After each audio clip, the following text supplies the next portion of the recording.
भावको जय श्री कृष्णा। आज मैं आपको सीता जी के पूर्व जन्म की बात बता रहा हूँ। पूर्व जन्म में सीता जी कहाँ थीं, कैसे उनका जन्म हुआ, किसकी बेटी थीं।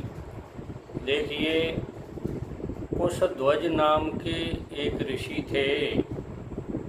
बृहस्पति जी के पुत्र कुशध्वज नाम के एक ऋषि थे। उनकी पुत्री थी वेदवती, और वेदवती के पिता का वध जो है दैत्यराज शंभु ने कर दिया था।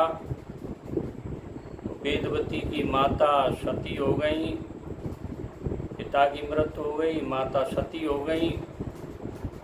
तो वेदवती ने भगवान विष्णु को अपना पति बनाने के लिए तपस्या आरंभ की। एक दिन रावण उनकी तपस्थली पर आया और वेदवती के रूप को देखकर मोहित हो गया, और रावण ने वेदवती के बाल पकड़ के खींचना आरंभ किया।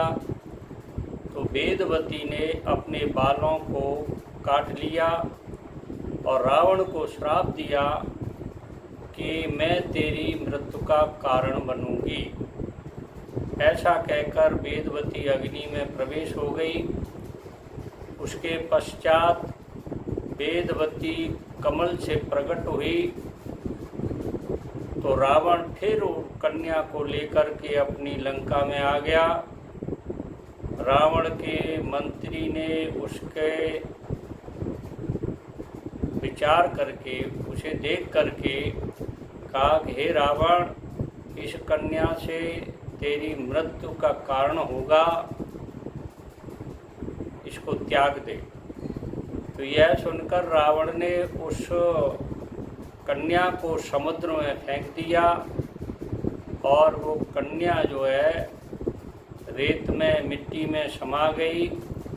राजा जनक ने हल चलाकर उस कन्या को बाहर निकाला, और सीता जी उसका नाम पड़ा।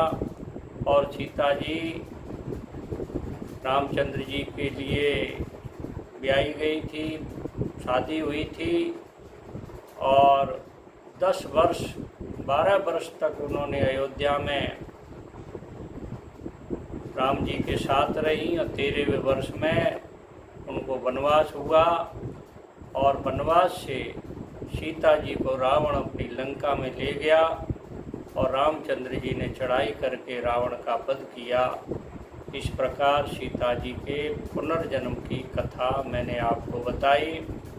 इस कथा से ये सीख मिलती है कि हम किसी भी जन्म में कोई भी पाप करते हैं, उस पाप का भुगतान आपको करना ही पड़ेगा, हमें करना ही पड़ेगा।